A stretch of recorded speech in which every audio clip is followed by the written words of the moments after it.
there, everybody. Welcome to Everyday GCPA. Today what we're going to do is we're going to talk about introduction to juggling. And so today what we're going to do is we're going to talk about what are the first starting steps to teaching yourself how to juggle. Now, the one thing that you're going to need in order to start is juggling balls. If you don't have juggling balls, you can use bean bags, you can use balled up socks. The one thing that I don't suggest using is a tennis ball when you're beginning, because when you drop it, it's just going to bounce. It could potentially break something that's in your house. We don't want any of that to happen. So something that when we drop them, they're not going to go anywhere. All right? So we don't start with 3 to begin with. We start with just 1. But before we even start here, I want to talk about some of the basics in our hand movements. So there are some people when they start to juggle, they'll juggle like this, and their hands will be going forward and back towards their body. That is not something we want to do, because ultimately when we're learning how to juggle, we want to make sure that we're able to take additional steps in our skills, and one of those steps is being able to pick up some juggling clubs and juggle clubs, and you can't juggle clubs like this. We have to be moving side to side with our hands, all right? So our hands are going to be going in circles opposite one another, just like this. All right? Kind of like wax on, wax off for those Karate Kid fans. All right? Now, you'll notice that when my hands are going like this, what's happening is on the outside I'm catching the ball, and on the inside I'm throwing the ball back in. So now let's talk about actually using that ball. All right, so our home pattern, we're going to call it our home pattern, is ultimately going to create, like draw an arch in the air, and you want the top of that arch to be at about eye level, maybe forehead level.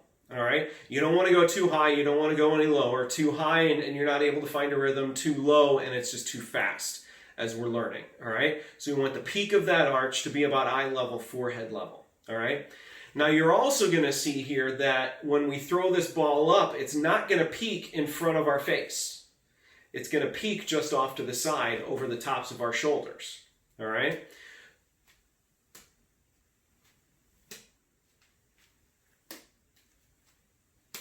There we go.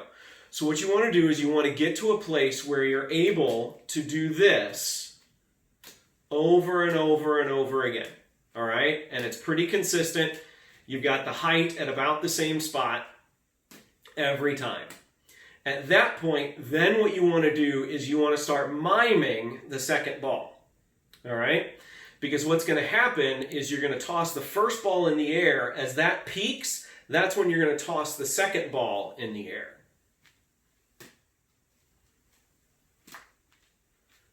It's kind of hard for me to do with just one ball because I'm used to doing it with 2 or 3 at a time. So now let me go ahead and show you what that looks like.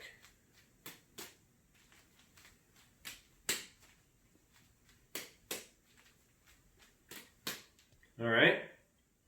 Then, after we've gotten to that point, you're going to add that third ball. Now, for those of you who are left-handed, juggling, because as we get into some more advanced skills, those skills end up, particularly when we think about passing clubs, passing balls, what have you, it's right dominant.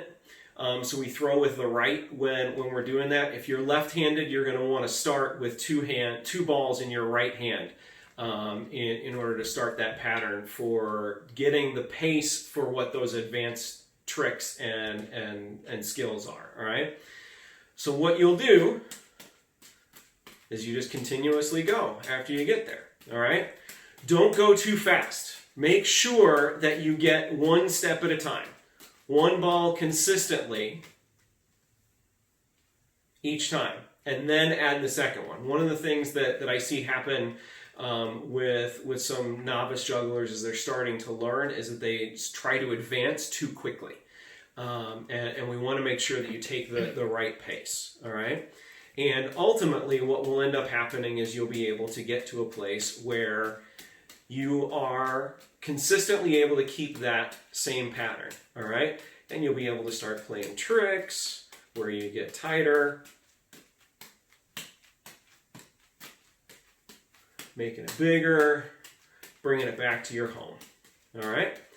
So I'm going to do a series of these where this week we've got juggling balls.